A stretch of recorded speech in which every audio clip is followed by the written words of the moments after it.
আপনি কি জানেন যখন কোনো মানুষ মারা যায় তখন তার কবরে কি ঘটে?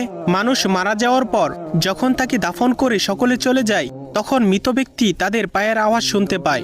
তখন মহান আল্লাহ তাআলা পুনরায় তার দেহের মধ্যে আত্মা ফিরিয়ে দেন। তারপর তার কবরে দুইজন ফেরেশতা এসে উপস্থিত হয়। তারা এসে মৃত ব্যক্তিকে বসিয়ে তিনটি প্রশ্ন করবে। প্রথম প্রশ্ন করা হবে, মান রব্বুকা, তোমার প্রভুকে? মৃত ব্যক্তি ইমানদার হলে বলবে, রব্বি আল্লাহ, আমার প্রভু আল্লাহ। তারপর দ্বিতীয় প্রশ্ন করা হবে, মান দিনুকা, তোমার ধর্ম কি? মৃত ব্যক্তি নামাজি হলে বলবে, দিনুল ইসলাম, আমার ধর্ম ইসলাম। অতএব তৃতীয় প্রশ্ন করা হবে, নবীজির ছবি দেখিয়ে বলা হবে, মান হুয়া, এই ব্যক্তিকে? মৃত ব্যক্তি শেষ নবীর উম্মত হলে বলবে, ইনি হলেন আমাদের শেষ নবী হযরত মুহাম্মদ সাল্লাল্লাহু আলাইহি ওয়াসাল্লাম। তখন ফেরেশতারা বলবে, তুমি সফলকাম, তোমার জন্য রয়েছে চিরসুখের জান্নাত, যেখানে তুমি অনন্তকাল বসবাস করবে। যদি তুমি প্রশ্নগুলোর উত্তর না দিতে পারতে তোমাকে আগুনের গর্তে নিক্ষেপ করা হতো।